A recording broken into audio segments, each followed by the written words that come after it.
العالمين. الصلاة والسلام على أشرف الأنبياء والمرسلين وعلى آله وأصحابه أجمعين.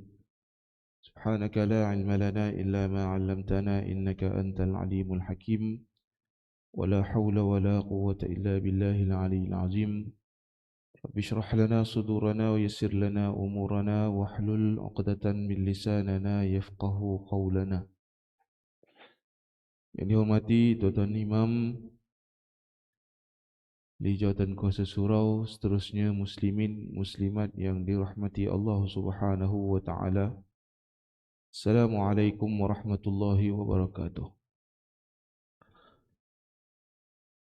Pertamanya marilah kita sama mengaturkan rasa syukur pada Allah Subhanahu wa taala. Masih lagi Allah berikan kita nikmat, besar-besar nikmat yang kita tak minta malam tadi kadang-kadang, iaitu kita minta boleh bangun daripada waktu kita tidur. Biasanya kita minta baca doa tidur je asal boleh lah. Itu pun kadang-kadang wis arif lah. Orang Jawa kata dah ngantuk sangat, bismillah je lah. Ayah wa amu tak payah pun tak apalah. Alhamdulillah kita boleh bangun. Ini antara nikmat yang paling besar, nikmat yang semua orang kubur minta. Orang kubur dia tak minta minum air sirap ke, minta kereta Mercedes, tak ada. Orang kubur dia minta hidup je. Hidup untuk apa? Untuk ibadah pada Allah Subhanahu wa taala. Alhamdulillah Allah berikan kita nikmat yang paling besar, iaitu roh kita masih ada. Dan seterusnya nikmat yang kita boleh dapat daripada kehidupan ini adalah buat amal soleh seperti mana kita lakukan sembahyang subuh tadi. Dan mudah-mudahan Allah kekalkan nikmat itu dengan taufik dan hidayah daripada Allah Subhanahu wa taala. Sebab itu dalam hidup kita jangan lupa minta Allah kekalkan hidayah. Sebab tu dia turun naik, dia macam bola. Allahumma ya muqallibal qulub. Kalau kita selalu pernah dengar ataupun kita baca, ya Allah Tuhan yang memegang semua hati-hati, thabit qalbi ataupun thabit qulubana, kau tetapkanlah hati-hati kami. Sebab itu kalau ikut tengok kita punya cerita daripada 25 Nabi, antaranya cerita Nabi Musa. Kalau pernah dengar nama Qarun tu, tahu Qarun tu? Harta Qarun. Kita dengar harta je, Qarunnya tak tahu. Qarun dengan Haman ni sebahagian riwayat mengatakan dia anak murid kanan kepada Nabi Musa. Anak murid kanan, cuba bayanglah, anak murid kanan ni orang yang rapat dengan Nabi Musa. Dan sebahagian menyebutkan Haman tu sepupu Nabi Musa. Tapi akhirnya daripada kehidupannya mati dalam su'ul khatimah. Dia mati dalam keadaan seksa. Dengan sebab apa? Dengan sebab harta dia. Ini antara bahayanya. Kadang-kadang kita lupa minta Allah tetapkan hidayah dalam hati kita. Kita takut, na'udzubillah. Wa ma tadri nafsum madza taksibu ghada. Kita tak tahu bagaimana akhir kematian kita nanti, apa yang kita buat. Maknanya kita tak tahu mati kita baik ke tak baik tu. Sebab tu dalam kitab Ihya Ulumuddin, Imam Ghazali ni, kitab tasawuf, dia kata apa? Bila kita tengok orang, jangan sangka buruk pada orang. Alah budak ni mentah lagi ni. Kita tengok orang tua, lah orang tua ni tak tahu ibadahnya ke laut ke mana ni. Imam Ghazali kata kalau kita tengok orang muda, huwa aqallu minni maksiatan. Dia ni mungkin, budak ni maksiatnya mungkin sikit daripada aku sebab dia budak lagi lah. Kalau kita tengok orang tua, jangan sangka buruk lah orang tua ni ibadahnya macam mana ni. Imam Ghazali kata huwa aktsaru minni ibadatan. Mudah-mudahan mungkin orang tua ni lagi banyak ibadah daripada aku, sebab aku ni budak lagi. Kita kena sentiasa doakan orang, tak, jangan sangka buruk lah. Mukadimah kita pada pagi ni. Bismillahirrahmanirrahim. Kita sambung kepada hadis 40 tentang peristiwa akhir zaman, iaitu bertajuk bahaya kemewahan. Daripada Ali bin Abi Talib radhiyallahu anhu, bahawasanya kami sedang duduk bersama Rasulullah sallallahu alaihi wasallam di dalam masjid. Tiba-tiba datang Mus'ab bin Umair radhiyallahu anhu dan tiada di atas badannya kecuali hanya sehelai selendang yang bertampung dengan kulit. Maknanya nak tunjuk Mus'ab bin Umair ini antara orang yang susah. Ketika mana geng-geng, kelompok-kelompok yang sahabat Nabi yang susah-susah ni, biasanya orang tahulah kelompok ni biasanya bukan orang daripada Madinah, iaitu dipanggil Ashabis Sufah. Di Madinah dulu, kelompok yang ikut Nabi ni bukan semua susah, bukan orang semuanya senang. Ada yang susah dan ada yang senang. Dan orang yang daripada Mekah ikut Nabi ataupun orang yang susah-susah yang ikut Nabi, dia suka duduk sekeliling rumah ataupun masjid Nabi. Dan digelarkan semua kelompok yang nak belajar dengan Nabi, yang nak sehidup semati susah senang bersama dengan Nabi ni, dipanggil kelompok Ashabis Sufah. Penganut setia lah, pengikut setia Nabi. Dan kebanyakannya kelompok ni orang susah. Antaranya siapa? Mus'ab bin Umair. Nak cerita Mus'ab bin Umair ni banyaklah sejarah dia. Secara ringkasnya, Mus'ab bin Umar ini datang pada badannya, iaitu ketika mana hanya memakai selendang yang bertampung dengan kulit. Tatkala Rasulullah sallallahu alaihi wasallam melihat kepadanya, baginda menangis dan menitiskan air mata kerana mengenangkan kemewahan Mus'ab ketika berada di Mekah dahulu. Maknanya Mus'ab ni ikut Nabi, berhijrah daripada Mekah, tinggalkan kekayaan kemewahan ketika nak ikut Nabi pergi Madinah. Ketika berada di Madinah sebagai seorang muhajirin yang terpaksa meninggalkan segala harta benda dan kekayaan di Mekah, kemewahannya sangat kerana dimanjakan oleh ibunya, iaitu ketika berada di Mekah. Maknanya cerita Mus'ab bin Umair ini, dia orang senang sebab dia banyak harta daripada ibu dia, tapi ibu dia kafir. Tetapi ketika mana dia pergi ke Madinah bersama dengan Nabi, ibu dia tak Islam lagi. Maknanya harta dia tak boleh dibawa. Kemudian Nabi SAW bersabda, bagaimanakah keadaan kamu pada suatu saat nanti? Pergi di waktu pagi dengan satu pakaian dan pergi di waktu petang dengan pakaian yang lain pula. Dan bila diangkatkan satu hidangan, diletakkan pula satu hidangan yang lain. Maknanya nak tunjukkan bahawa macam mana nanti kalau kamu sekarang ni susah, sampai masa nanti kamu boleh tukar pakaian, macam-macam baju boleh tukar. Makan pun boleh tukar makanan. Kadang-kadang kalau kita makan kat kedai kan, makanan boleh tukar tu. Sekejap lauk ni boleh order lagi, contohlah. Maknanya bila dah sampai tahap mewah nanti, macam mana nanti tu? Dan kamu menutupi rumah kamu seperti kamu memasang kelambu Kaabah. Maknanya waktu ketika, kalaulah macam mana kalau kita jadi mewah, sampai ke rumah pun dah boleh pasang langsir lah, umpama lah. Ada kelambu, umpama kelambu tu kelambu Kaabah. Maka jawab sahabat, wahai Rasulullah, tentunya di waktu itu kami lebih baik daripada di hari ini. Kami akan memberikan penumpuan kepada masalah ibadat sahaja dan tidak usah mencari rezeki. Lalu Nabi SAW bersabda, tidak, keadaan kamu di hari ini adalah lebih baik daripada kamu di hari itu. Hadis riwayat At-Tirmizi. Dalam hadis ini Nabi kita SAW menerangkan bahawa umatnya pada suatu masa kelak akan mendapat kekayaan dan kelapangan dalam kehidupan. Pagi petang pakaian silih berganti, hidangan makanan tak putus-putus. Rumah-rumah mereka tersergam indah dan dihias dengan bermacam-macam perhiasan. Ini nak tunjukkan bahawa kemewahan ataupun kekayaan ini antara perkara-perkara semula jadi dalam kehidupan manusia. Cumanya bahayanya kemewahan ini kalau kita tak atur dia kerana Allah Subhanahu wa taala. Ini bahaya. Sebab itu 3 benda yang disebut oleh baginda Nabi sallallahu alaihi wasallam yang banyaknya orang buat zaman sekarang. Iaitu yang pertama, Nabi larang kalau kita ada harta banyak ke sikit, jangan tayang harta, tak boleh. Tapi cuba tengok jadi trend sekarang, jadi punya pemasaran ke marketing. Nak jadi kaya biar orang ikut dia jadi bisnes, ditunjukkan dengan berkepuk-kepuk duit tu. Entah-entah duit palsu.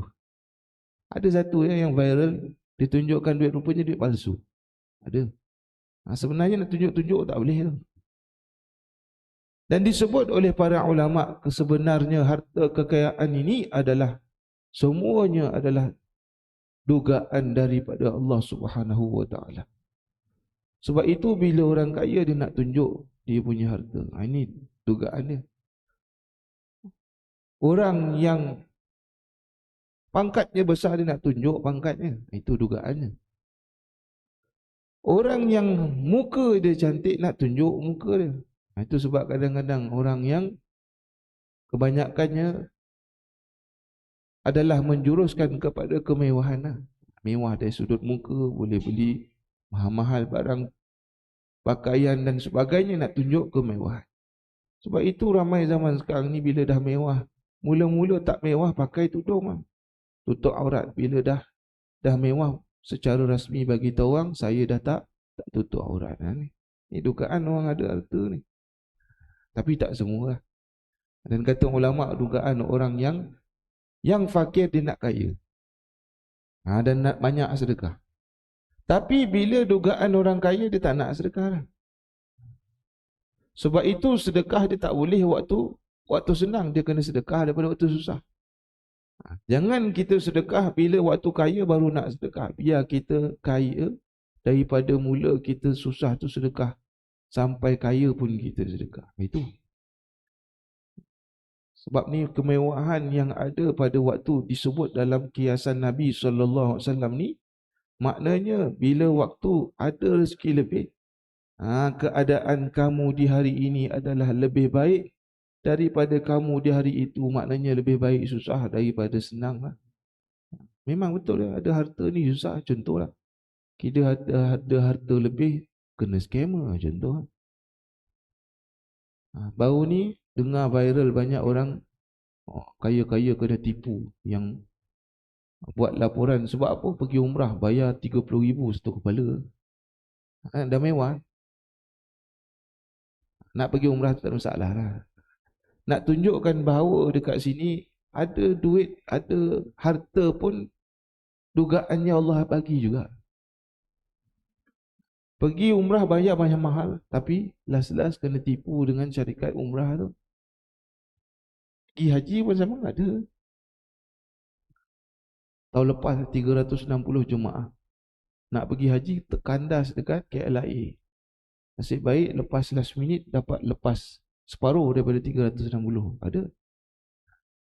Kita ada rezeki lebih dapat nak pergi haji pun kena dugaan tu. Contoh. Dan disebutkan dalam riwayat hadis, pernah satu ketika Nabi SAW bertanya kepada sahabat, di antara kamu lebih suka daripada harta yang kamu empunya ataupun daripada harta yang akan ditinggalkan oleh warisan ataupun keluarga kamu? Sahabat kata, aku lagi suka dapat harta waris daripada keluarga aku. Sebab apa? Harta aku memang aku dah kumpul. Maknanya sifat kita sentiasa akan ada untuk nak dapat kemewahan yang ada dalam dunia yang Allah kekalkan. Tapi itu sebab sebaiknya harta yang kita ada disebutkan lagi sebagai salah satu langkah untuk kita nak dapat akhirat Allah Subhanahu wa taala. Begitulah gambaran yang sebenar terhadap kehalubaan manusia dalam menghimpun harta kekayaan. Ia sentiasa mencari dan menambah sehinggalah ia menemui kematian. Ini salah satu peristiwa yang dipanggil Tha'labah. Peristiwa Tha'labah ni dia minta doa pada Nabi waktu tu dia miskin, sangat-sangat miskin lah. Kais pagi makan pagi, kalau tak kais tak makan lah, istilah macam tu. Nabi pernah didatangi oleh Tha'labah ni minta doa, wahai Rasulullah, aku nak minta doa bahawa aku ni miskin supaya kau doakan aku kaya. Nabi perhatilah sahabat ni. Kalau dia datang sembahyang Jumaat, kadang-kadang dia pakai kain yang dikongsi dengan isteri dia. Maknanya kain tidur dia tak pakai kain tidur untuk sembahyang. Ada pakai kain untuk sembahyang khas, tapi dia kongsi dengan isteri dia. Dia kalau pakai, isteri dia sembahyang kemudian. Kalau isteri dia pakai dulu, dia sembahyang kemudian. Pakaian sembahyang dia pun kongsi. Umpamanya susah dah tak lah. Nabi tahu, Nabi tengok dulu sebelum tu. Bila dia minta Nabi doakan, Nabi kata kamu sabarlah dengan apa yang Allah bagi waktu ni. Tunggulah nanti semasa nanti kalau Allah rezeki pada kamu, kamu akan dapatlah kekayaan. Lalu Tha'labah kata doakanlah aku, doakanlah aku. Lalu Nabi doa. Dalam beberapa waktu kekayaan harta dan juga semua yang dibuat oleh Tha'labah ini menjadi, istilahnya harta dia makin bertambah, binatang ternakan dia makin menjadi, lalu kaya makin kaya makin kaya. Nabi perintahkan sahabat pada satu ketika datang untuk membayar zakat harta. Lalu sahabat Nabi minta pada Tha'labah, Tha'labah kata apa? Nantilah, kemudian nanti aku bagilah, nantilah, kemudian. Lalu kali kedua sahabat datang perintah daripada Nabi supaya minta zakat pendapatan ataupun harta daripada Tha'labah. Lalu Tha'labah kata apa? Kemudianlah, kan baik kalau Nabi sendiri datang minta kat aku daripada Nabi suruh kamu semua datang ni. Lah kali ketiga sahabat mengadu kepada Nabi, Tha'labah tak nak bagi, dia suruh kamu datang. Lalu Nabi kata, bermula saat ini janganlah kamu kutip ataupun terima daripada harta ataupun zakat Tha'labah. Dan bermula saat itu Tha'labah sampailah waktu dia terasa lain macam. Tak ada sahabat minta zakat pun kat dia. Zakat fitrah pun tak ada. Zakat pendapatan, harta pun tak ada. Tha'labah ni dah rasa lain macam. Lalu dia tanya sahabat, wahai sahabat, kenapa lama tak datang jumpa aku? Wahai itu kau datang minta zakat ni, kenapa tak datang? Lalu sahabat kata, ketahuilah bahawa Rasulullah telah memaklumkan kepada kami semua, jangan menerima zakat ataupun satu sen pun harta daripada kamu bermula saat kamu suruh Nabi datang untuk sendiri kutip apa harta yang kamu kena keluar. Lalu sahabat ni pujuk, tolonglah aku nak bagi zakat sekarang, tolonglah. Dan pada waktu tersebut Tha'labah cuba untuk jumpa Nabi, tapi Nabi helah untuk nak jumpa Tha'labah. Lalu pada waktu diceritakan, jatuh miskin balik, seumpama papa kedananya ketika dia miskin pada bersama dengan Rasulullah sallallahu alaihi wasallam atas ujian yang telah dilalui. Itu antara yang berlaku ketika mana waktu senang mula lupa, waktu susah nak macam-macam, nak sedekah itu, nak sedekah itu. Sebab itu ketahuilah bahawa para ulama meletakkan jangan memberikan terlalu mewah kepada anak-anak. Bila kita ada anak, jangan bagi terlalu mewah. Sebab bila kemewahan itu sentiasa diberikan, maka akan merosaklah daripada punca kemewahan itu daripada anak. Sebab ini berlaku antara asrama-asrama budak-budak tahfiz ke budak sekolah. Dia buat fakta kajian. Ketika mana berlaku kecurian yang biasa berlaku, adalah orang dia punya pro, ada kontra ada. Ketika mana pada waktu satu kali kejadian kecurian di satu asrama sekolah ni, kebanyakan guru-guru ingat mesti budak-budak orang fakir miskin ni yang curi ni. Lepas minggu berminggu, sebulan, lebih kurang sebulan lebih, dapat satu tangkapan bahawa yang ditangkap, pelajar yang ditangkap itu rupanya antara orang yang kaya di kawasan sekolah, anak orang kaya. Rupanya ditanya, kenapa kamu curi? Saya tak biasa, duit tak ada ni. Lalu mak ayah saya bagi 300 sebulan, ni saya RM30 ni mana haji. Ni berlaku kan? Tapi ada juga yang kes orang susah pun ada. Tapi majoriti yang banyak berlaku sebab apa? Dibiasakan dengan kemewahan. Ini bahaya. Tapi tak boleh lah tak hidung masin kan. Bagi anak 50 sen sekolah rendah. Mana dapat 50 sen? Beras pun dah naik kan. 50 sen belanja apa kat sekolah? Air mineral water sirap kecil lah. Nak makan tak dapat lah. Jangan kedekut rumah sen, tak boleh. Sebab itu kajian juga fakta. Sekolah-sekolah ni dia buat kajian. Kalau mak bapak tak bagi duit saku pun bahaya juga. Boleh jadi kecurian juga tu. Sebab dia tengok kawannya ngiler je kata. Keluar air liur, tengok orang belanja sana sini budak sekolah. Tu bahaya juga tu, boleh jadi kecurian salah satu. Sebab itu kita tengok viral budak-budak pukul sana pukul sini, budak kecil pun pukul orang. Itu lah. Dan pernah satu kes tak ingat lah, pernah masuk TV satu kes tu, dia ni isteri.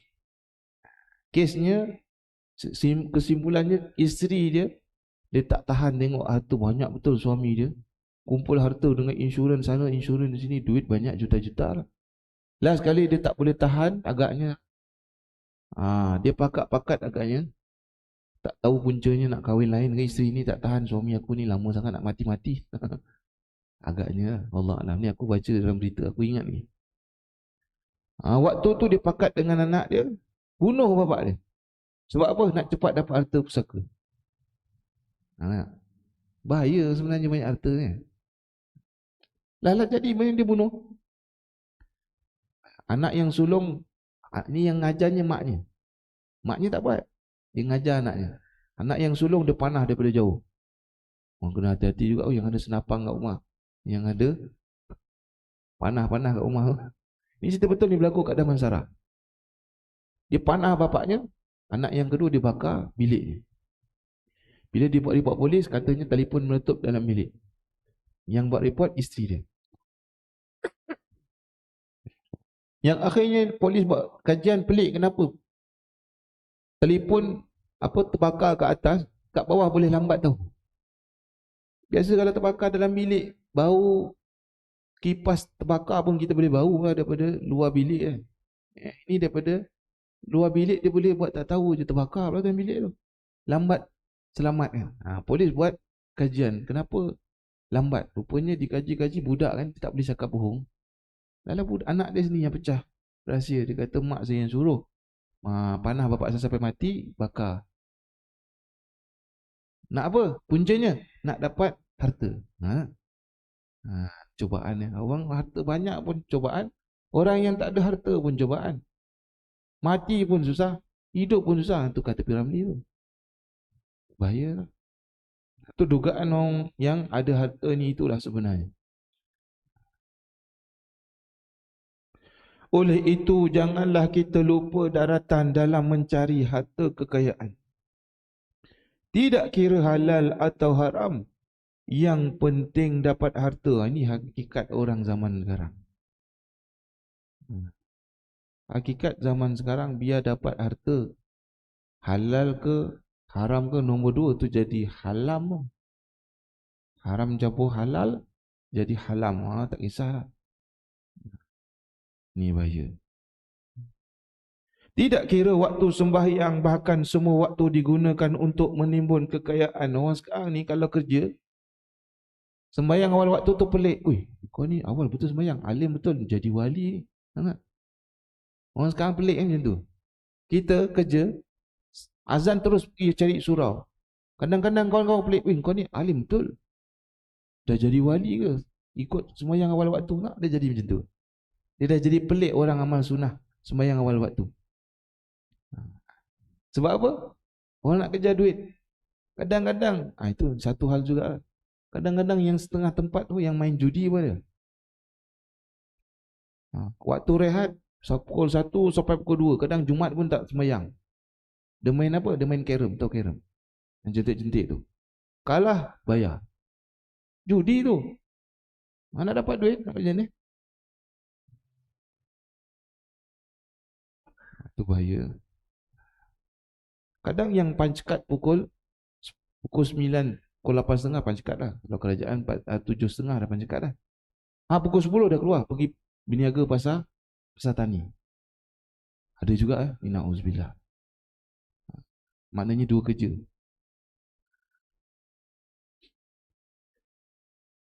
Biarlah kita mencari mata benda dunia pada batas-batas keperluan. Kalau berlebihan bolehlah digunakan untuk menolong orang lain yang kurang bernasib baik. Suka menderma dan suka bersedekah sebagai simpanan untuk hari akhirat kelak. Ni biar kita susah, tapi bila kita susah tu banyak sedekah. Bila kita sedekah dah biasa sedekah daripada senang, bila kaya pun biasa sedekah. Itu kita nak buat jadi tabiat tau. Sebab itu orang buat kajian tabiat orang hisap dadah ni kenapa? Sebab dia dah hari-hari nampak dadah, dia cuba untuk kekal dengan dadah supaya kepala dia dah diam. Itu dipanggil tabiat dadah. Tabiat kita duduk dalam surau sebab kita paksa diri nak dapat pahala. Paksa-paksa jadi tabiat. Sama lah. Sebab tu harta yang kita kumpul yang ketika mana ada tabiat untuk dapat redha Allah Subhanahu wa taala, dia tak kira apa pun, dia sanggup buat apa pun lah. Asalkan untuk Allah Subhanahu wa taala. Derma dan sebagainya. Bukan macam kita pergi derma sanggup beli tiket mahal-mahal tu. Contoh lah. Ni kan baru ni kan viral kan. Orang putih datang buat konsert kan. Nak tahu tak konsert dia berapa? Harga tiket dia. Dia teka. Dalam ranking yang paling tinggi orang datang dan yang paling mahal. Ni baru ni konsert tu. Dia punya harga tiket 300 ke atas. Tak ada. Tengok bola pun kalah tiket tu. Orang beli sampaikan harga 30,000 satu tiket. Tengok berdiri je pun. Kalau duduk boleh tahan berdiri. Ada sampai bayar 70,000. Last kena tipu tiketnya. Ngapu si wong. Kapok lah. Duit banyak-banyak. 70,000 beli bayar satu tiket. Tak kena tipu. Dia tak tahu nak guna duit. Masalahnya dia bukan orang kafir, orang Islam. Orang Islam lah. Dah ada duit tapi tak tahu nak guna duit. Tu bahaya lah. Seterusnya orang yang bijak adalah orang yang mempunyai perhitungan untuk masa akhiratnya. Dan ia menjadikan dunia ini tempat bertanam dan akhirat tempat memetik buahnya. Maknanya setiap apa yang kita gunakan adalah semuanya untuk kita jadikan salah satu perantaraan dunia untuk kita nak dapat akhirat kita. Sebab itu dalam kaedahnya kita harta banyak pada akhirnya nanti akan kita tinggalkan untuk jadi harta pusaka. Sama juga lah. Kalau kita tinggal duit banyak, harta pusaka dapat pada anak kita, kalau dia buat baik tu alhamdulillah. Kalau tak dia buat baiknya, kita tak dapat apa-apa lah. Auzubillah. Sikit lagi hadis yang ke-11, iaitu daripada Abu Hurairah radhiyallahu anhu, bahawasanya Rasulullah sallallahu alaihi wasallam bersabda, tidaklah akan berlaku kiamat sehingga kaum muslimin memerangi kaum Yahudi, sehingga kaum Yahudi itu bersembunyi di sebalik batu dan pohon kayu. Lalu batu dan pohon kayu itu berkata, hai orang Islam, inilah orang Yahudi ada di belakang saya, kemarilah dan bunuhlah ia, kecuali pohon gharqad, iaitu semacam pohon yang berduri, kerana sesungguhnya pohon itu adalah pohon Yahudi. Oleh sebab itulah ia melindunginya orang Yahudi. Ini hadis yang ke-11 berkenaan dengan sampai satu masa nanti disebut oleh Abu Hurairah, sabda Nabi SAW, takkan berlaku kiamat. Maknanya betul-betul kiamat nak dekat nanti. Tanda dia betul-betul kiamat nak dekat ni apa dia? Iaitu pokok akan bercakap lah. Kita ada pokok bercakap lah? Ada lagi lah. Dan ada satu riwayat hadis Hasan, ketika mana disebutkan tidak akan juga berlaku kiamat nanti ketika mana pemegang yang dipegang oleh manusia akan bercakap. Maknanya betul jugalah bila dikaji oleh para ulama, contemporary. Ulama masa kini, apa yang kita pegang? Telefon lah. Macam tu kan. Mana berlaku? Dan disebutkan dalam ayat, hadis ini, dia kata apa? Antara tanda-tanda dunia nak dekat dengan kiamat betul-betul dah dekat tu. Pokok akan bercakap seperti mana berlakunya ketika berlaku yang sekali ni saja pokok bercakap ketika zaman Nabi Zakaria. Peristiwa zaman Nabi Zakaria ini ketika mana digergaji pokok tersebut. Siapa yang gergaji? Pengikut dia juga tu, orang Yahudi. Ini kelompok, iaitu orang Yahudi yang pertama dia membunuh Nabi. Sebab apa? Pokok yang ditempati waktu tu Nabi Zakaria dia sorok tengah pokok tu. Pokok ni yang dipanggil pokok Yahudi, dipanggil Gharqad. Pokok ni dia bagi tahu, wahai Yahudi, bagi tahu pada orang Yahudi lain, Zakaria ada di tengah aku, maka bunuhlah ia. Pokok ni bercakap. Ni kali pertama pokok bercakap, dan kali pertama Nabi dibunuh oleh orang Yahudi. Orang Yahudi ni jahat lah. Istilahnya orang Yahudi yang jahat lah, jahat. Macam sekarang lah, sampai sekarang masih perang. Dan katanya sekarang ni semua orang Yahudi dah takut lah. Sampai dia punya presiden pun dah lari pergi keluar lah. Kan dulu istilahnya zaman lepas Jerman kena perang tu, dipanggil apa mungkin yang misai kontot tu, Nazi. Orang Nazi ni semua Hitler dah diarahkan bunuh semua orang Yahudi. Yang kecil-kecil je tinggal. Bila dah besar semuanya mewah, dah lupa lah. Dan bertebaran semuanya yang lari daripada Jerman ni pergi ke luar-luar negara lain, dah mewah. Waktu zaman 1940-an, 1950-an lebih kurang macam tu, semua dipanggil balik daripada Yahudi luar negara lain tu, duduk di Palestin. Dia tu dipanggil penempatan baru. Sampailah dirasmikan katanya, jadi nama bumi Israel. Dah dipanggil semua. Sekarang ni kapok lah. Tentera-tentera Islam dah masuk semua bandar-bandar. Orang yang keluar dulu daripada negara luar masuk ke Palestin, sekarang ni semua keluar balik. Takut. Tuhan nak tunjuk lah. Ni ketika ni, zaman ni dah berlaku lah. Cuma belum pokok bercakap lagi lah. Pokok yang bercakap ketika zaman Nabi Zakaria tu, yang ketika mana pokok yang bercakap itu yang dipanggil pokok Gharqad. Tapi pokok itu tidak akan dibenarkan lagi bercakap sampailah sekarang. Sampailah ketika mana pokok nanti akan bercakap, pokok Gharqad ni pun takkan boleh bercakap. Ada hikmah Allah jadikanlah. Sama juga macam babi, ada hikmah juga Allah jadikan babi tu. Babi ni tugasan dia makan sampah je. Maksud salah satu sebab kita tak boleh makan sampah. Tak boleh makan babi. Tu sebab siapa yang gila dunia, terlalu gila dunia tu gila babi dia panggil. Sebab apa? Dunia ni adalah dipanggil mazra'atul akhir. Tanaman untuk kita tuai di hari akhirat.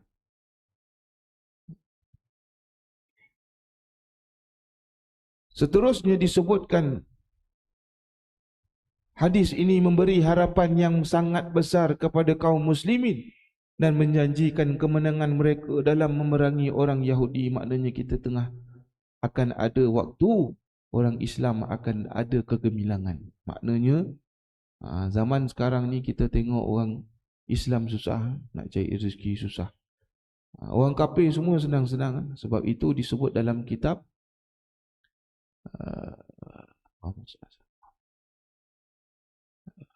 nama kitab tu aku lupa. Dipanggil ad-dunya sijnul mu'min. Dunia ini adalah dipanggil penjara bagi orang mukmin, dan di akhir riwayat hadis tersebut wa jannatul kafir, adalah syurga kepada orang-orang kafir. Tapi nanti bila mula dah akhir zaman, nanti bila pokok dah bercakap semua, ini kegemilangan orang Islam. Dan di akhir nanti disebutkan pada waktu tu semua orang harta yang ada harta tak boleh nak bagi zakat, terlalu kaya. Zaman tu nanti orang Islam akan kaya. Ni wallahu alam bila. Dalam banyak riwayat mengatakan apabila Nabi Isa turun sahaja daripada langit, bermulalah kita boleh dengar benda-benda gaib. Dengar je lah. Tengok mungkin belum lah. Dengar apa? Kayu bercakap, batu bercakap, bunuhlah Yahudi, bunuhlah Yahudi. Kita yang dengar, ada gondorua apa? Macam tu lah. Pokok bercakap ni, dinding semua bercakap ni. Boleh. Tu tunggulah zaman Nabi Isa AS turun. Bahkan disebutkan pada waktu tu ular bermain dengan manusia tu biasalah. Ular bermain dengan ayam, biasa. Disebut dalam hadis sahih, bukan aku sebut kan. Maknanya zaman tu aman lah. Selepas daripada munculnya Nabi Isa AS. Zaman sekarang mungkin belum lagi, kita mungkin tak jumpa lagi waktu ni.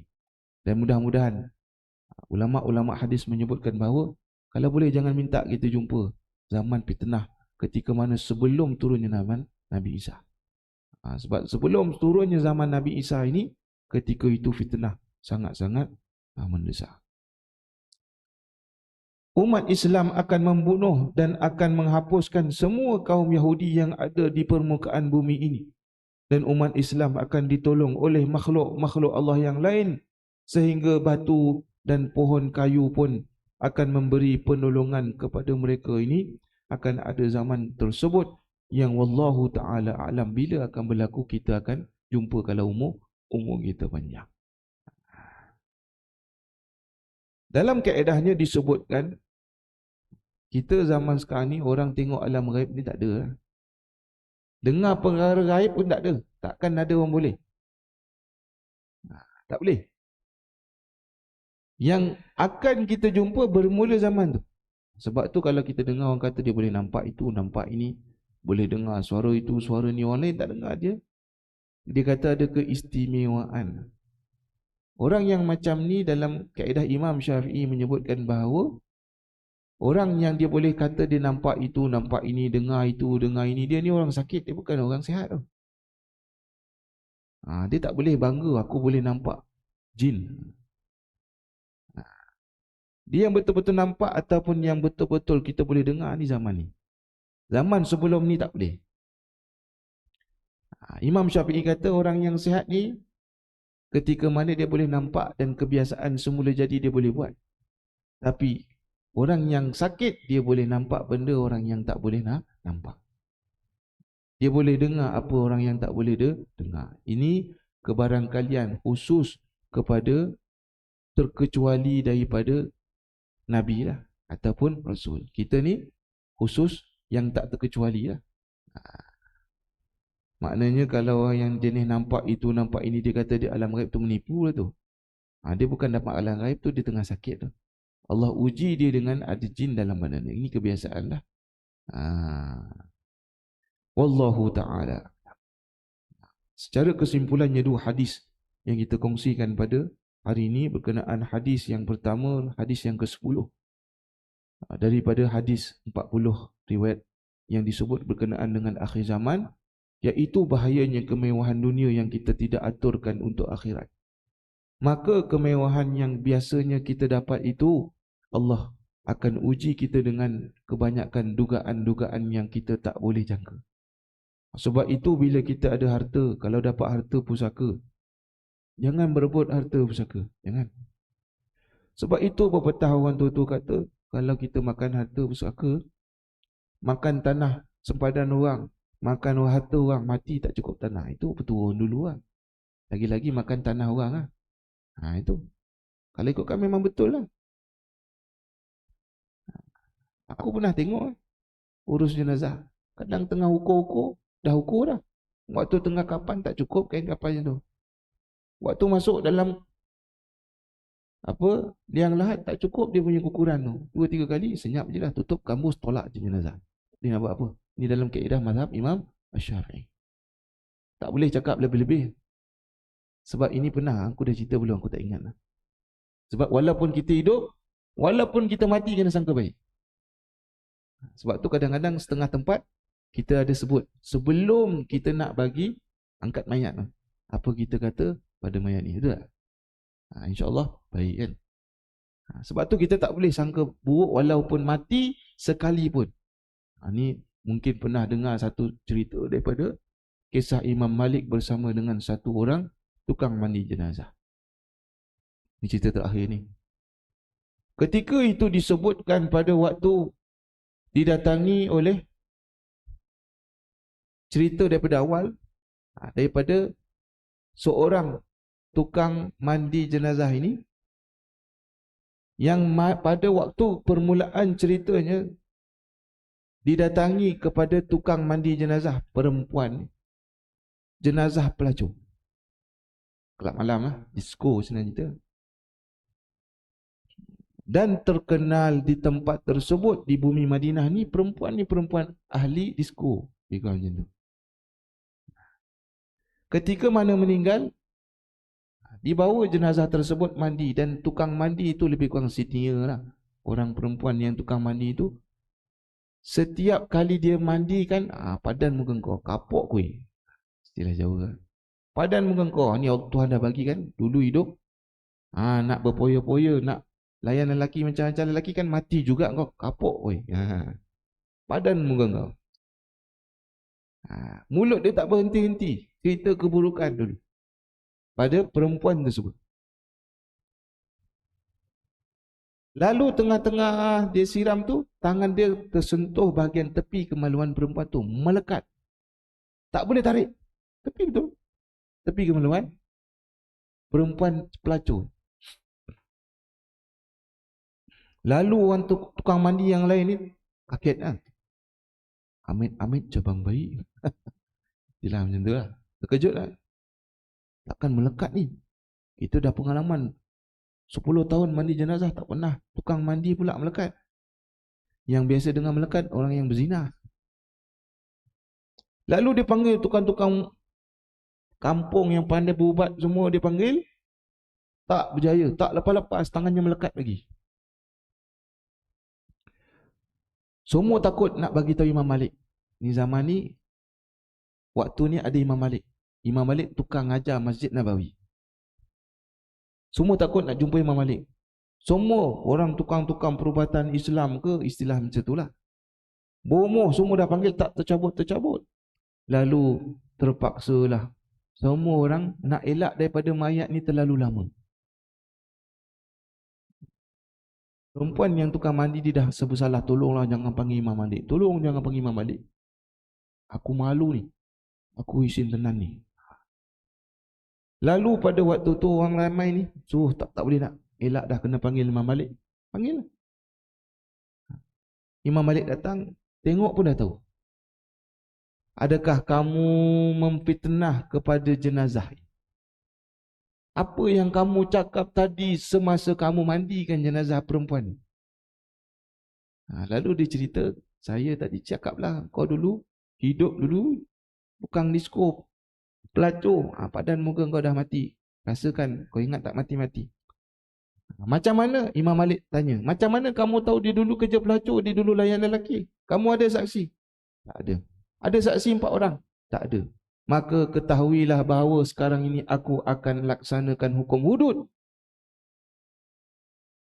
80 sebatang. Sama ni najal datan wala taqbalu lahum syahadatan abada. Dalam surah An-Nur. Ketika mana orang yang disebat untuk orang yang menuduh zina, orang menuduh zina ni kena sebat 80, dan kita tak boleh terima penyaksian sampai Nabi mati. Tak boleh jadi saksi siapa-siapa pun. Saksi nikah kalau lelaki, saksi hutang, saksi apa, penjamin, semua tak boleh. Ni Quran sebut. Lalu Imam Malik ambil lah. Dia tak ceritakan pakai apa. Lalu dia rotan 1 sampai ke 78, 79, 80, tercabut terus tangan tukang mandi jenazah tadi tu. Daripada kemaluan, tepi kemaluan jenazah pelacur tadi. Itu kesimpulan lah, bahawa tak boleh kita fitnah orang. Walaupun dia senang ke, walaupun dia susah ke, tetap juga kita kena jaga. Itulah kesimpulan daripada kita punya perkongsian pada hari ini.